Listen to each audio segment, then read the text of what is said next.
Zde vidíme kopii funkčního tiskařského listu. Paní průvodkyně vám ukáže stránky z Bible Kralické. Otevřeme víko.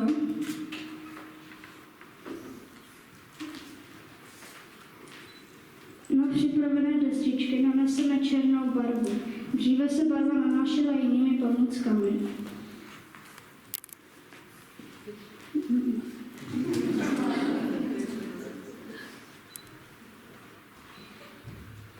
Bible Kralická se tiskla na ručně vyráběný papír.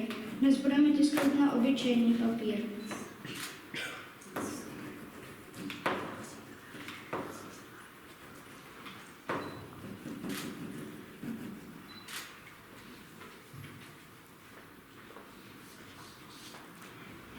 Dříve se papír připevnil na víko tiskařského listu.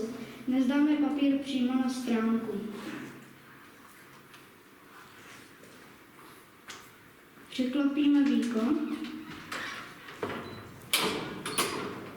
Plocha zajede pod páku. Paní průvodkyně zatáhne za páku a tlakem proběhne tisk.